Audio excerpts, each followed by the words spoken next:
Сеники тукум куюп тургандарды экен, балдарыңа да өтүп кетет, балдарыңа да кам көрүшүң керек, көзү боюнча сеники тукум куугандар балдарыңа сөзсүз түрдө өтөт деген маалыматты берип айтышкан. Анан алар канчалык деңгээлде көрүп билишкенин билбейм, бирок алар айткандай эле азыр улуу балам Каныбекте да көзү ооруйт, бирок ал жерге жазындан баштап, чөп чыга баштагандан баштап аллергиясы бар. Андан кийин кызым да көз айнек кийип жүрөт.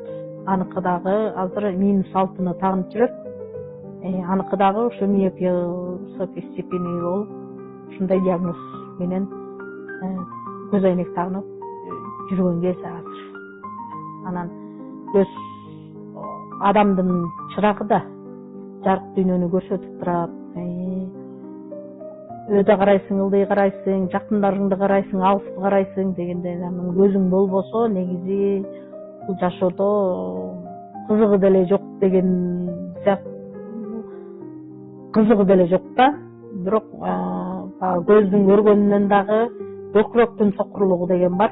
Ал башка тема болуп кетет. Бирок көздү абдан эле караш керек. Көз болбосо адамдын жашоосунда эч нерсени көрө албайсың, биле албайсың. Бирок көз ооруган адамдын эң бир экинчи туюм деп коебузбу же 6-чы туюм деп коебузбу, бул неме болуп калат да.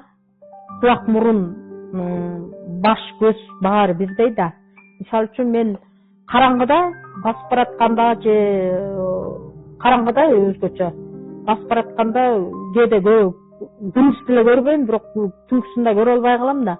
Ошол учурда менин кулагым жардамга келет да.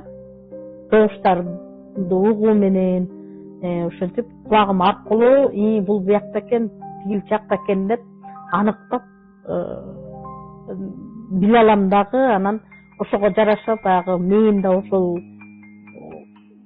кулактын жардамы менен ишке келип, анан мындай түз жыгылбай же болбосо чалынбай мындай түз басып жолду таап кеткенге жардам берет. Кулак дагы ушул өзгөчө көз ооруларга жардам берет да.